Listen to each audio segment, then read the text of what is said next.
নমস্কার দর্শক বন্ধুরা, আজ আপনাদের সাথে শেয়ার করব বেগুন দিয়ে বানানো একটি সুস্বাদু বাহারি পদের রেসিপি।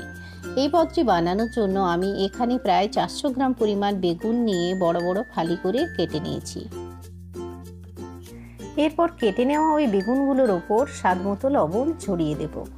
একই রকমভাবে হাফ চা চামচ হলুদ গুঁড়ো নিয়ে ছড়িয়ে দেব। এরপর হাফ চা চামচ লাল লঙ্কার গুঁড়ো ছড়িয়ে দেব। বেগুনগুলোতে ভালো করে লবণ, হলুদ ও লঙ্কার গুঁড়ো মেখে নেব। এরপর গরম কড়াইতে 1 টেবিল চামচ পরিমাণ গোটা ধনে, 1 চা চামচ গোটা জিরা, 1 চা চামচ জোয়ান ও 2টো শুকনো লঙ্কা দেব। নাড়াচাড়া করে রোস্ট করে নেব। রোস্ট করার সময় আঁচ একেবারে কমিয়ে দিয়ে অনবরত নাড়াচাড়া করে রোস্ট করতে হবে। এরপর রোস্টেড মশলাগুলো ঠান্ডা করে নিয়ে মিক্সার গ্রাইন্ডারের জারের মধ্যে ভরে গুঁড়ো করে নেব। গুঁড়ো করে নেওয়া রোস্টেড মশলা অন্য একটি পাত্রে ঢেলে রাখব। এখন কড়াইতে 1 টেবিল চামচ পরিমাণ সরষের তেল নিয়ে বেশ ভালো করে গরম করে নেব। এরপর লবণ, হলুদ ও লাল লঙ্কার গুঁড়ো দিয়ে মেখে নেওয়া বেগুনের টুকরোগুলো কড়াইতে দিয়ে দেব।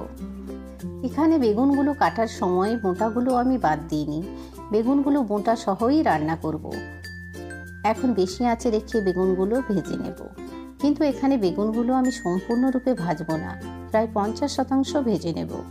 বেগুনগুলোর একটা দিক ভাজা হয়ে গেলে উল্টে নিয়ে অপর দিকগুলো একই রকমভাবে ভেজে নেব।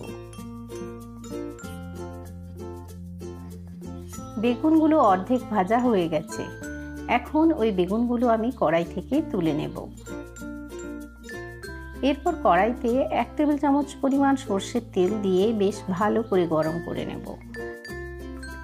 গরম তেলের মধ্যে অল্প পরিমাণ কালো জিরা ফোড়ন দেব। ফোড়ন ভাজা হয়ে সুন্দর গন্ধ উঠতে শুরু করলে এর মধ্যে দেব 2 টেবিল চামচ পরিমাণ কুচানো পেঁয়াজ। পেঁয়াজ অল্প ভেজে নিয়ে এর মধ্যে দেব স্বাদমতো লবণ, মিশিয়ে নেব। এরপর দেব হাফ চা চামচ পরিমাণ গ্রেটেড আদা ও হাফ চা চামচ পরিমাণ গ্রেটেড রসুন। মিনিট 2 ভেজে নিয়ে এর মধ্যে দেব 3টে চিড়ে নেওয়া কাঁচা লঙ্কা। আবারও কিছুক্ষণ ভেজে নেব।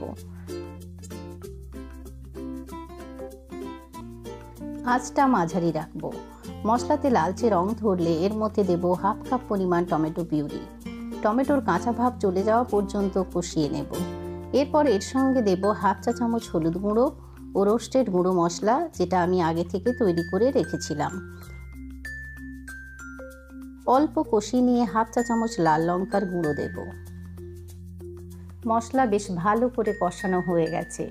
এখন এর মধ্যে প্রায় 250 ml পরিমাণ জল দেব। খুব বেশি পরিমাণ জল এখানে দেব না, কারণ খাবারটা মাখো মাখো হলেই খেতে ভালো লাগবে। এরপর গ্রেভি ফুটে উঠলে এর মধ্যে আগে থেকে ভেজে রাখা বেগুনের টুকরোগুলো দিয়ে দেব।